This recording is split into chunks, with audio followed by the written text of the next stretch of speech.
लोग एक बात करते हैं लोग एक बात करते हैं कि जी अच्छा कबूतर उड़ता है कि दाना पानी उड़ता है कि संभाल उड़ती है। इन तीन चीज़ों पे फोकस करते हैं, जबकि एक बड़ी अहम चीज़ वो इग्नोर कर जाते हैं। देखिए लोग जो कबूतर है उसके साथ दाना पानी की ज़ाहिर है अच्छा होना चाहिए, ठीक है। वो अच्छे को मैं यही कहता हूँ कि सोना चांदी वगैरह लोग जो खिलाते हैं, अंबर शंबर, वो कस्तूरियाँ, ठीक है, उसको मैं इस तरह आप कह लो सादे लफ्ज़ों में।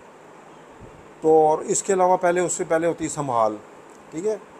अच्छा, वो जो एक रूटीन है इनकी, कबूतर आया उसको पानी की चोंचें लगवाई और दाना शाना खिलाया और उसको वो कर दिया, जो भी प्रोसेस है। देखो बेटा, मैं हमेशा बात ही करता हूँ। मैंने अभी देखा जो मेरा बंदा यहाँ उड़ा रहा था ना, ये उस्ताद गुड्डू ग्रुप है मुल्तान का, लियाकत गुड्डू।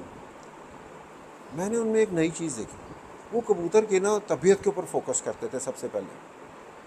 वो दाना पानी और वो तो वो दूर की बात। देखो आज मैं मसलन आपको कोई चीज़ देता हूँ, चाय पिलाता हूँ, कोई खाने के लिए चीज़ देता हूँ, मे भी आप वो बड़ी इंजॉय करें आज, और उसमें भी आपकी तमन्ना हो कि यार मैं और हो तो और भी खा लूँ। हाँ, सही बात है। लेकिन इस ये कोई गारंटी नहीं है कि कल अगर आप आएँ तो मैं आपको वही चीज़ दूँ तो वो आपका दिल करे खाने को या ना करे, या एक खा के आप दूसरी के लिए आप पुर हो जाएंगे, यार नहीं मेरा दिल।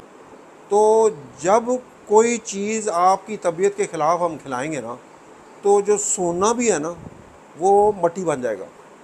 और अगर मैं आपकी तबीयत सेट है, आप हशाश बशाश हैं, बहुत अच्छी आपकी सेहत तबीयत है, तो मैं आपको मिट्टी भी दूंगा ना, आम सी चीज़ भी खिलाऊंगा ना, तो आप ऐसे खुश होकर शौक़ से मज़े से खाएंगे, मज़े लेंगे, और आपके एनर्जेटिक हो जाएंगे, फ्रेश हो जाएंगे।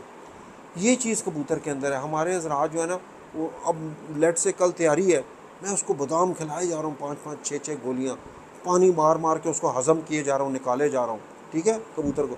अब मैं दिल में ये सोच रहा हूँ कि कल मेरा मुकाबला है, तो मैंने इसको मैक्सिमम ना हज़म कराना और खिलाना। उसको मैं सोना चांदी हर चीज़ उसके अंदर डाले जा रहा हूँ, सही। फेंके जा रहा हूँ। फिर उसको मैं वो कोई सप्लीमेंट्स मेडिसिन जो भी आज चल रहा है वो मैं कर रहा हूँ, कि पूरी मेहनत में कर रहा हूँ। जब आपको इनके कबूतर की अगर तबीयत ही ठीक नहीं ना, तो वो सोना जो है ना वो मिट्टी बनता जा रहा है। ये एक बहुत अहम चीज़ है। कबूतर की तबीयत जानने के लिए एक तो बीट का तरीका है, वो एक बहुत लंबा प्रोसेस, आधा दिन भी गुजर सकता है, पूरा दिन भी आपको गुजर सकता है, हाँ, ठीक बीट है। बीट अब देखने से। वो एक बंदे का ज़रूरी नहीं कि वो पूरी दिहाड़ी आपके लिए लगा दे, हो सकता है उसने 3 छतें उड़ानी हो, ठीक है। तो ये एक लंबा प्रोसेस है कि आप बीट से देखें कि कबूतर की तबीयत क्या है। इसके अलावा भी एक है कि मैंने देखा है कि वो आप ना दिन में 5-6 दफ़ा या जब महसूस करें, उसके सीने के ऐसे बाल हटा के ना, तो आप उसकी कलर देखते हैं स्किन यहाँ से। अगर अच्छा। तो वो लाल पिंक है, बिल्कुल रेडिश है, हाय वो हाय। कबूतर एक्सेलेंट, उसकी तबीयत है, एक्सेलेंट फॉर्म में है। आप उसको मट्टी भी देंगे ना, तो वो सोना बनती जाएगी, और उसको लगती जाएगी, उसके उसके वो जान में आता जाएगा कबूतर, ठीक है, अपनी फिटनेस में आएगा। और अगर उसके मुख्तलिफ रंग हैं, नीला रंग हो जाता है, ग्रे हो जाता है, ब्राउनिश सा हो जाता है, भुरभुरा सा हो जाती है स्किन, हाँ, खुशक सी है। खुशक सी हो जाती है, ये उसकी तबीयत की ख़राबी की लामतें हैं। ठंडा ज़्यादा हो गया या उसकी तबीयत ख़राब है, वो ग्रे सा उसका रंग हो गया, उसकी तबीयत ख़राब है, ठीक है। उसके लिए कुछ मेडिसिन हैं जो फौरी असर करती हैं, और कुछ चीज़ें हैं जो आप उसको कबूतर को देते हैं देसी। उससे ये होता है कि कुछ देर के बाद कबूतर की जो है ना स्किन ठीक होता है। मेरा एक कबूतर था, वो जब ज़ोर मार के आता था तो वो अपने स्किन के अंदर पानी ले आता था। कई दफ़ा आप कबूतर को पानी देते हैं, वो अपने कुंदों में ले आता है पानी, हाँ और अब उसकी स्किन के अंदर पानी ले आता है। उस कबूतर को आपने चाहे सोना खिलाया होगा ना, उस कबूतर ने नहीं उड़ना। हाँ। अब वो कहते हैं ना जी, वो एक पीछे बात हो रही थी, एक बहुत बड़े उस्ताद थे, उनको मेरी बात खैर उन्होंने समझने की कोशिश नहीं की। उन्होंने कहा कि जी एक कबूतर है, वो 6 बजे उड़ता है, फिर उड़ता है 6 बजे उड़ता है, फिर वो 10 बजे पे आता है, 11 बजे पे आता है। वो लोगों को पता ही नहीं, 99.9% लोगों को ये पता ही नहीं है। पहले वक्तों के मैंने किसी उस्ताद से का जिक्र किया, मैंने कहा जी पहले जो लोग उस्ताद कहते थे ना कि यार ये कबूतर सुबह उड़ेगा, ये कबूतर परसों उड़ेगा, सुबह नहीं उड़ेगा, ये परसों 4 बजे बैठेगा, ये आज 5 बजे बैठेगा। तो मैं कहता हम हंसा करते थे। लेकिन आज मैं अपने बंदों के साथ ये सीज़नों में जो मैं उनके साथ बैठा हूँ, मैं अब रिटायर हुआ हूँ 3-4 साल से, मैं अब उनके साथ बैठता हूँ, तो मैंने ये देखा है, ये उस्ताद गुड्डू ग्रुप जो है ना, इनके पास दे नो एवरीथिंग कि ये कबूतर जो है ना, एंड आई ऑल्सो नो उन लोगों की वजह से कि इस कबूतर ने कल कितने बजे बैठना और ये परसों कितने बजे बैठेगा। उसकी वजह ये है कि मैंने देख लिया उसकी स्किन के अंदर पानी आया हुआ, उसका रंग ग्रे हुआ हुआ है। अब मैंने ये देख लिया है इसको रात आज लगेगी। बाजार वो फिटनेस में है कबूतर? बाजार वो फिट रहा है, दाना खा रहा है, सब कुछ ठीक है, चल फिर रहा है, टाप मार के बैठ रहा है। अच्छा। लेकिन उस कबूतर ने उड़ना नहीं है यार। देखो कैसा इल्म मैंने आपको ये दे दिया। ये ऐसा इल्म है कि मैं कहता हूँ कि क्या बात है जी लॉरियों की। लॉरिये जो है ना वो इल्म बांटने में बहुत शेर है। सही बात है। आपने कबूतर की तबीयत सेट कर ली, कबूतर शाम बैठेगा अपनी परवाज़ में, जितना खिलाएंगे उतना वो उड़ के बैठेगा, ठीक है। आपकी कबूतर की तबीयत ठीक नहीं, आप चाहे उसको संभाल करते रहे, उसको पानी पिला रहे हैं हर 2-2 घंटे बाद, उसको बादाम दे रहे हैं 5-5 4-4 रगड़ के या मशीन से काट के, वो कबूतर को कर रहे हैं, आप हज़म भी करा रहे हैं, उसको ज़बरदस्ती पानी दिए जा रहे हैं और वो बड़ी बड़ी बीठे मार रहा है। लेकिन भाई वो कबूतर ने नहीं उड़ना कल। आप कहोगे यार ये 6 बजे उड़ा था, तो यार ये आज कबूतर ये अगले दिन क्यों नहीं उड़ा, ये 10 बजे बैठ गया। तो मैंने एक दफ़ा बैठे लोगों में कहा था, मैंने कहा था ये बंदे के, अल्लाह के बाद ये बंदे के कंट्रोल में है कि कबूतर रोज़ 6 बजे बैठे। हाँ। ये उस्ताद किधर हैं, ये फौत हो गए, मिस्त्री दिन चले गए, अब ये लोगों को नहीं पता ये बातें। हाँ। तो ये बेटा ये तीसरी चीज़ एक ये है कि कबूतर की तबीयत सेट करनी, कैसे और वो करनी, स्किन से ज़्यादा पता कैसे करनी है और कैसे मालूम करना है, ये एक जो हमारे कबूतर उड़ाते हैं ये उनका राज है कि वो क्या देते हैं, कबूतर ठीक हो जाता है।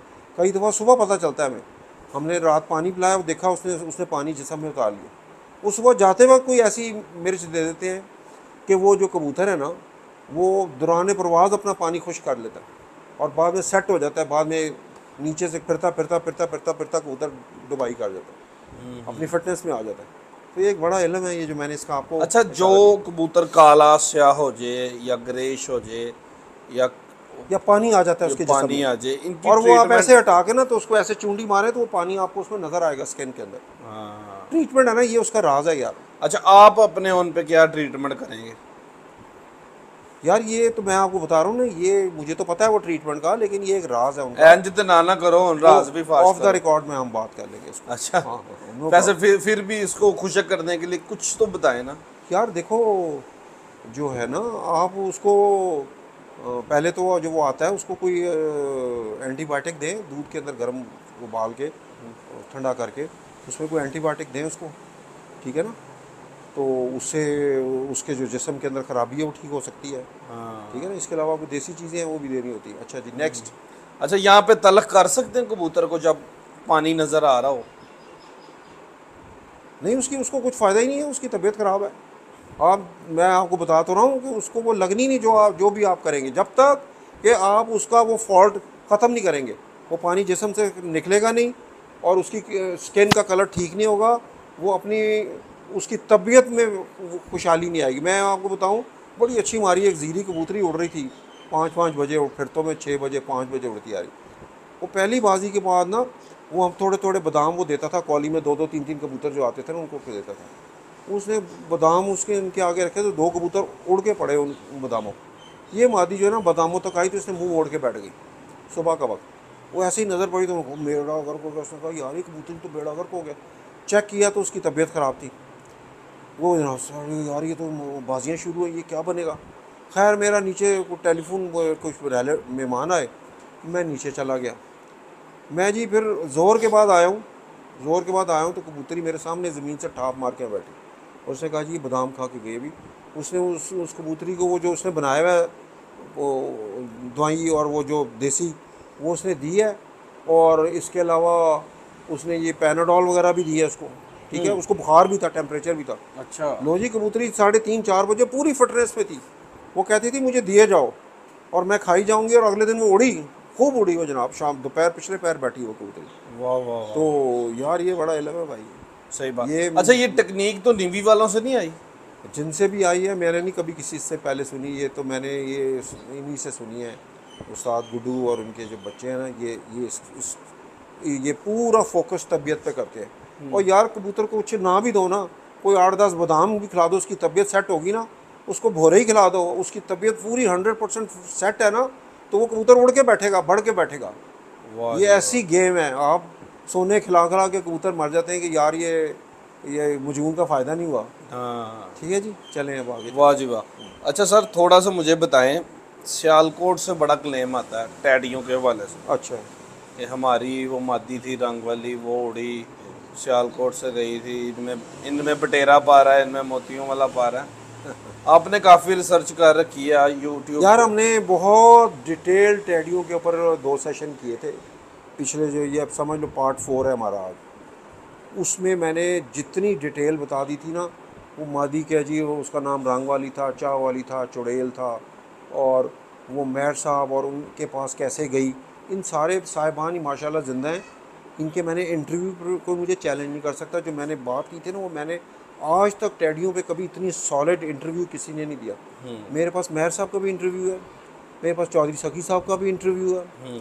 ठीक है, चौधरी साहब कहते थे जी 5 तकरीबन पर पढ़े, वो 5 पर मैंने उसमें बताया कौन से पर पढ़े थे। और मेरे पास मिस्त्री दीन साहब का भी इंटरव्यू है, जिसमें उन्होंने कहा है कि जी कबूतर हमने रंग वाली से, जब वो डब वाला शेख ज़फ़र का कबूतर जो गर्दन पे लाली मारता था, मिस्सेपन में था, वो कबूतर डाला तो उसमें से खाक सिरे और बतख पैरे भी निकले। ठीक है।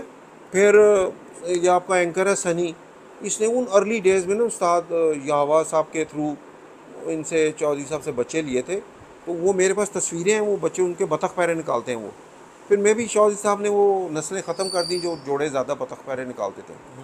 तो वो जनाब मिस्त्री साहब ने कहा जी, वो जब रंग वाली लगी तो खाक सिरे और बतख पैरे भी निकलने लगे, और कबूतर जो थे ना उनके बिल्कुल ऐसे जैसे सीढ़ियाँ चढ़ते ना, ऐसे सीधे ऊपर को जाते थे।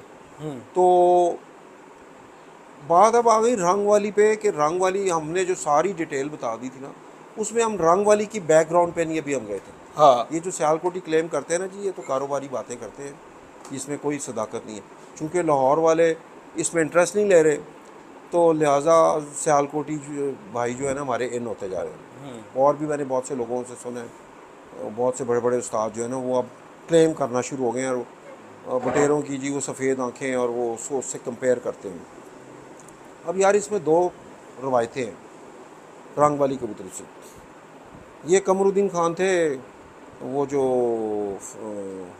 एक्टर थे, यूसुफ खान साहब के मामू थे शायद।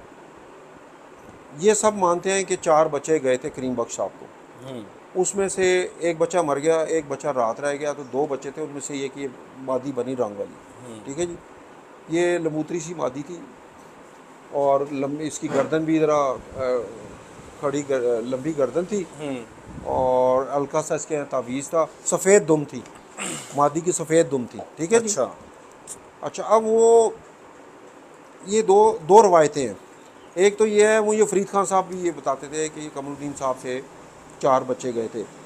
अब फ़रीद खान साहब के पास ना गैस कबूतर थे, वो गैस उसका नाम क्यों पड़ा था कि वो कहते थे वो जो बांका इन्होंने पकड़ा था ना खूह में से, जहाँ हमारा चिड़ियाँ और वो जंगली परिंदे रहते थे, खूह बहुत बड़ा खूह था गांव का, तो उसमें से उन्होंने एक देखा कलसरा सलारा कबूतर ना, वो भी सुबह रात अंदर जाता था तो सुबह वहीं से उड़ता था, और फिर रात को उसमें आ जाता था, और वो बिल्कुल सीधा स्ट्रेट ऊपर उड़ता था, गेड़ा नहीं लेता था वो कबूतर। वो कबूतरों से ना इन्होंने बांके बनाए, जो फ़रीद खान साहब के पास मैंने देखे, मेरा बड़ा आना जाना था फ़रीद खान साहब की तरफ।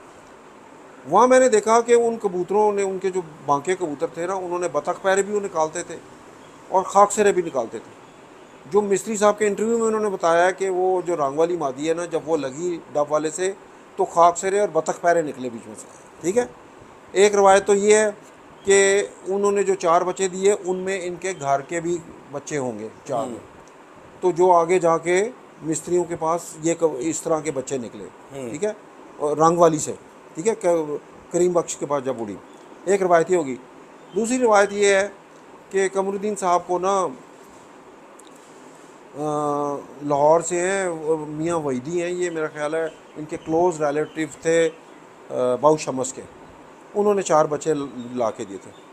अब लाहौर में जो बाऊ शमस की लड़ी है ना, उसमें उस्ताद फ़ियो और उनके जितने बाकी और लोग हैं, और उन लोगों के पास ना खाक सिरे, बतख पैरे, एक उस्ताद चक्का थे, और एक उस्ताद बाऊ मुदस्सर थे ये शहर के, इनके वो करिश्मा कबूतर निकले जिनके तावीज़ से लंबी गर्दनों वाली मादियाँ निकली, ठीक है। वो खाकसरे भी निकालती थी, बतख पैरे भी निकालती थी, ठीक है। ये कबूतर इसमें शहर का जो ग्रुप था ना बाऊ शमस का, उठना बैठना जब था, इनके कबूतरों में से ये निकलते थे। बतख पैरे और खाकसरे भी निकलते थे और तावीज़ वाले चिट्टे कबूतर थे इनके पास, चूहों में से बने हुए बाऊ शमस के पास। वो कहते हैं कि जो ये बतख पैरे निकालते थे ना बाऊ शमस के चिट्टे कबूतर, वो कहते हैं कि यहाँ पे कमिश्नर लेवल के बंदे थे पार्टीशन में, यहाँ पाकिस्तान आए थे, उनका नाम था नवाब सादत अली, हाँ नवाब आगा सादत अली, ठीक है। उनके बेटे थे जो यहाँ काफ़ी अर्सा ज़िंदा रहे पाकिस्तान बनने के बाद, वो थे आगा हुमायूं, और फिर उनके बेटे थे आगा वाजिद, शायद वो अभी भी ज़िंदा हैं, माल टाउन में रहते हैं, और उनका बड़ा ताल्लुक़ है सफदर टेंटो वाले साहब उस्ताद से, उनका ताल्लुक़ है। ये जो वहाँ से कबूतर लाए थे ना जी, ये सफ़ेद जो थे ना जौनसरे चूहों में से बने हुए, चूहा टाइप, ये बतख पैरे कबूतर निकालते थे और खाकसरे। बात तो फिर सियालकोट ही जा रही है, ठीक है। नहीं, ये इंडिया से लाए थे। अच्छा, ये इंडिया से लेके कबूतर आए थे और ये बड़े 2-2 दिन उड़ते थे कबूतर, और बड़े नायाब कबूतर थे ये, और ये अपने कबूतर इंडिया से लेके आए थे। उसके बाद ये पार्टीशन के बाद वो वहाँ किसी सिख के पास छोड़ा है पीछे कबूतर सारे, ये खुडे खोल आए थे, तो किसी ने सिख ने कब्ज़ा कर लिया, तो वो लोग आते जाते थे पार्टीशन के बाद वहाँ अपना सामान लाते थे। तो बाऊ शमस ने ड्यूटी लगाई थी उस्ताद फियो साहब की, वो ट्रक लेके गए थे, लेकिन वो कहीं दरिया क्रॉस करते हुए ट्रक फंस गया, तो वो कामयाब नहीं, वो वापस आ गए थे। वो कहते थे खुडे के खुडे उठा लो ट्रक में पार्टीशन के बाद। तो वो जो उससे पहले बाऊ शमस का जो मिलना जुलना था ना, तो उसमें ये कबूतर आए थे। तो इसका सियालकोट से दूर पार का भी ताल्लुक़ नहीं है, दोनों रवायतें हैं। उन रवायतों में लाहौर से भी ये गए थे बच्चे, लेकिन वो दूसरी रवायत में जो कमरुद्दीन साहब से वो गए, वो यही नज़र आता है कि उनके घर के भी शायद बीच में 4 में से कोई बच्चे थे। ये आज तक कभी रिसर्च किसी ने नहीं बताई। ये मैंने आपको बताई है, ये 2 रवायतें हैं जो आपको लॉजिक नज़र आती है। और ये मिस्त्री साहब का मेरे पास रिकॉर्डेड इंटरव्यू है जिसमें उन्होंने कहा है कि जिस वक्त रंग वाली हमारे कबूतरों में डली, उसने बतख पैरे और खाकसरे निकाले, और वो सीढ़ी की तरह ऐसे ऊपर जाते थे, गेड़ा नहीं मारते थे। इसी वजह से मैं एक ज़माने में, ये बात है 1999 की, मैंने चौधरी साहब को कहा कि जी आपके कुछ लोग कबूतर पकड़ के ना तो वो रखे हैं, तो उसके बच्चे बेच रहे हैं। तो इस पर ना चौधरी साहब खफा हो गए। उसने कहा अगर आप मुझे साबित कर दें तो मैं आपको इनाम दूंगा। मेरा बच्चा आज तक क्लेम नहीं हुआ, क्योंकि वो कहते थे मेरे कबूतर जो उस वक्त के कदीम इनके कबूतर थे ना, वो कहते थे कि सीधे आसमान में जाते हैं और फिर सीधे ही घर आते हैं, गेड़ा नहीं देते। जब गेड़ा नहीं मारेंगे तो वो पकड़े कैसे जाएंगे, तो मर जाएंगे। कहते थे वो उड़ उड़ के मर जाते थे, फ़ज़ा में गिराई कर जाते थे, मुहल्लक हो जाते थे।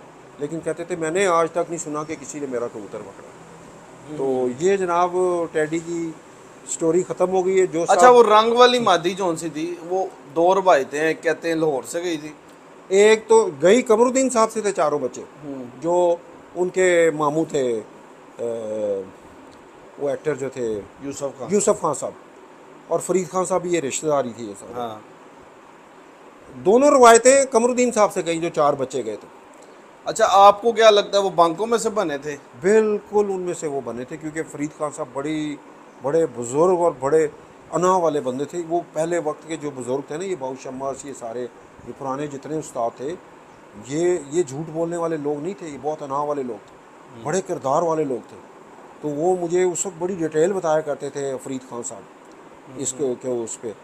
और आप देख लें कि यही सारी कड़ियाँ मिलती हैं। इनके जो गैस कबूतर थे, ये सीढ़ी की तरह ऊपर जाते थे, गेड़ा नहीं मारते थे।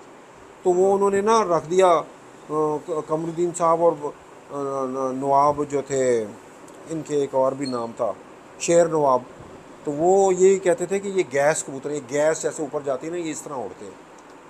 तो ये सारी कड़ियाँ जो ना ये उनके साथ है। ये बात पे मादी तो वो जौनसरी थी, मेरी बात सुन ले। ये बात सारे मुत्तफिक है इस पे कि ये बच्चे जो है ना करीम बख्श साहब को उस्ताद कमरुद्दीन साहब के थ्रू आए थे। अच्छा उस्ताद जी, हमें ये भी बताया गया कि वो टोपन मादी थी। टोपन यार टोपी मादी थी नहीं, उसके तावीज़ था, दुम उसकी सफ़ेद थी, और ज़रा उठवा जैसे बांकों का जिस्म है ना, वो लंबूतरी सी मादी थी। अच्छा, लंबूतरी सी मादी। ज़्यादा जो इशारे में से कैसे जौंसरे निकला? यार निकलते हैं ना खाक से। मैं कह रहा हूँ फरीद खान साहब के जो पास मैंने बांके देखे थे ना, वो बतख पैरे और खाकसरे निकालते थे।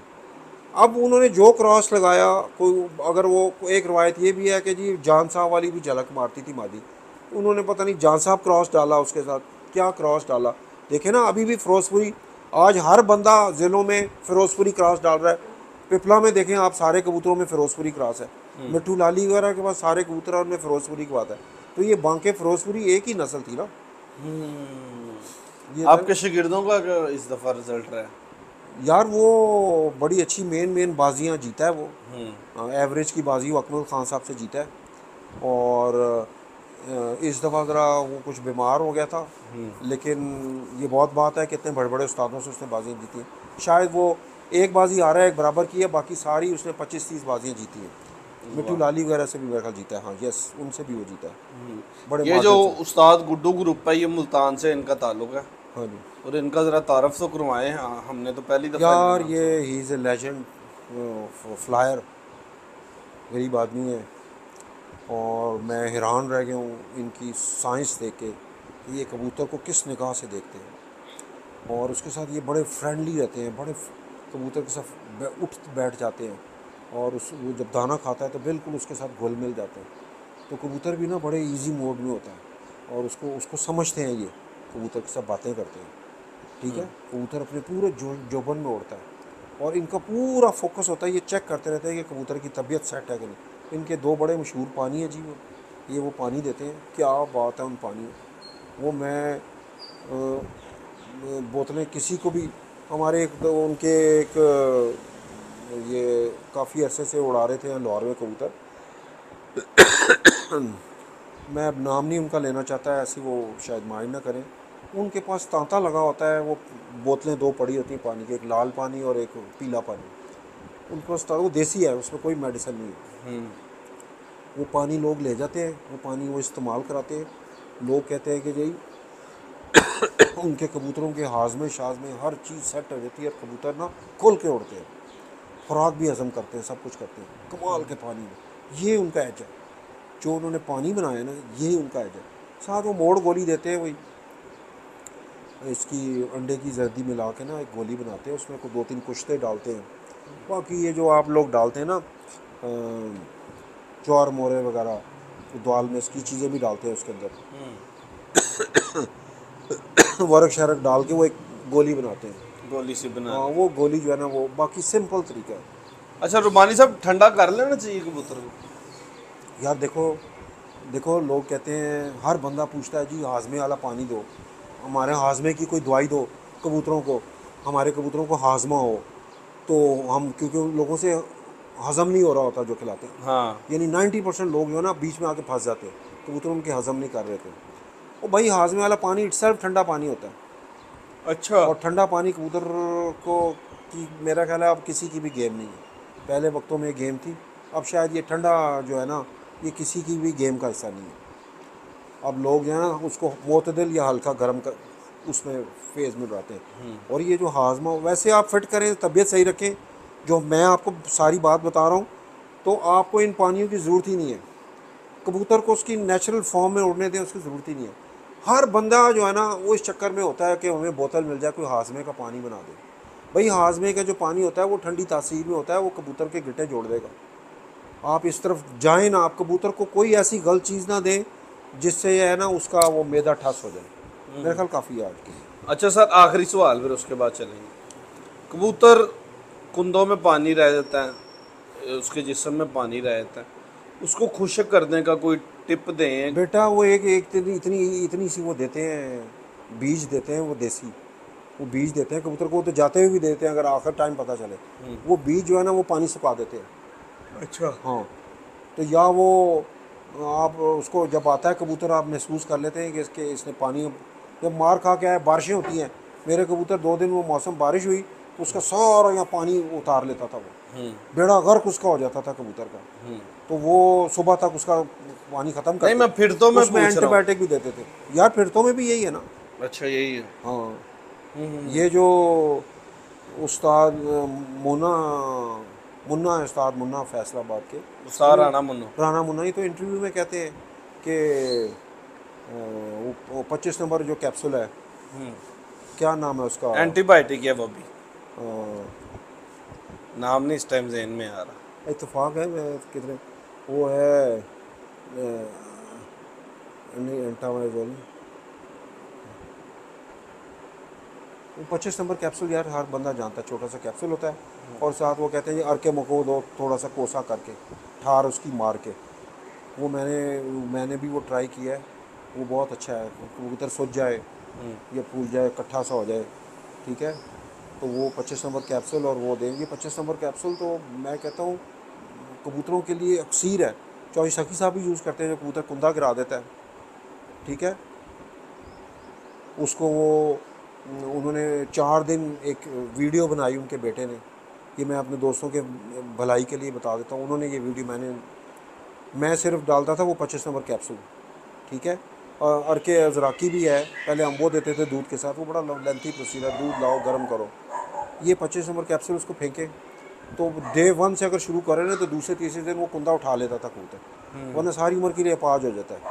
तो उन्होंने साथ बताया कि आप साथ मेथी गोपाल भी दें, वो ताकत के लिए, ताकि उसको ताकत आए, वो जल्दी अपने आप को रिकवर करे। तो वो 25 नंबर कैप्सूल और वो 4 दिन उन्होंने दिया आदिल सखी साहब ने, तो चौथे दिन ना वो तीसरे नंबर खाने में उड़ के बैठा हुआ था, उसने कुंदा उठा लिया था अपना, हालांकि वो बच्चा था। तो ये टेस्टेड नुस्खा है, ये बहुत प्रॉब्लम है खुडों में, तो कबूतर बच्चे ना कुंदे ऐसे गिरा देते हैं, वो सारी उम्र के लिए मेरा अपाज हो जाते हैं। हाँ। अच्छा सर, आपके पहले दिन बड़ी अच्छी परवाज आई, 7 बजे से चौथे दिन भी हमारी 7 बजे, 7 बजे, चौथे दिन भी, लेकिन बीच में क्या मसला यार था? वो कबूतर रह गए दो, बीच में कम तो नहीं बैठे, 5 बजे बैठे, 2 कबूतर खड़े रह गए, वो मौसम 29 टेम्परेचर में, क्या यार मैं कर सकता, मेरे जेठ वाले कबूतर हैं, मैं क्या कर सकता हूँ। अब मैंने कल एक मीटिंग थी, वहाँ नियाब साहब भी थे, और यार ये अंदर की बात ही, चलो मैं बताता हूँ, उस्मान भट्ट साहब भी थे, तो मैंने उनसे रिक्वेस्ट की थी कि अब ये इंटरनेट का ज़माना है, तो आप 28 मई से ऑनवर्ड इंटरनेट पे देख लिया करें, आपके पास रूम है कि आप 8-10 दिन उसको आगे कर सकते हैं, सही, ठीक है ना, उसमें किसी को कोई इतराज़ नहीं होगा कि उनकी तैयारी में। तो वो मैंने उनको कहा था जी आप इंटरनेट दे के देखें, अगर कोई 1 तारीख को या 30 तारीख को 31 तारीख को अगर कोई आंधी तूफान है, आप वो टूर्नामेंट थोड़ा सा आगे कर दें।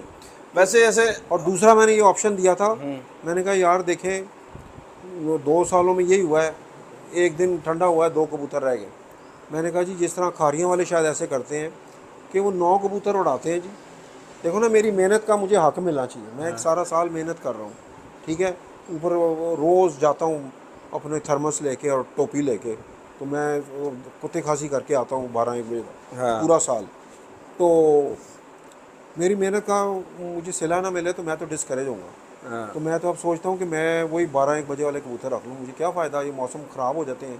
तो मैं तो इनको कहा है कि जी आप 9 कबूतर उड़ाएं, 7 का टाइम दें, अगर 2 बीच में से कम हो भी जाए तो आपके 7 कबूतर पूरे हैं। हाँ, ठीक है ना, तो इससे ये है कि हमने उड़ा के ही लेने हैं, हमने ऐसे तो नहीं लेना, और अपने कबूतर उड़ाने हैं, तो इसमें किसी को कोई इतराज़ नहीं हो सकता। ये आप कानून बना दें लाहौर का, ताकि ये है कि हमें एक वो जिनके पास अच्छे कबूतर हैं जेठ वाले, उनको यार ये बहुत बड़ी फेवर, जरा उनको एज मिल जाएगा। बहुत बड़ी फेवर। वाह जी वाह सर, लास्ट में एक मीठा सा पैगाम दे दे कबूतरबाज भाइयों के लिए, जो भी आपके दिल में है।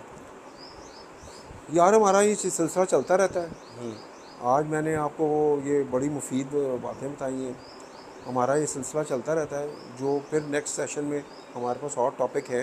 मैंने बड़े आर्टिकल लिखे थे, अभी तो मैंने वो पुराने रिसाले नहीं खोले, मैंने साइंस के ऊपर आर्टिकल लिखे थे, मैंने टार्डी कबूतर की साइंटिफिक वैल्यू लिखी थी, जिसको नियाब साहब ने बहुत पसंद किया था और उन्होंने अपनी किताब में लगाया था वो वाला मजमून।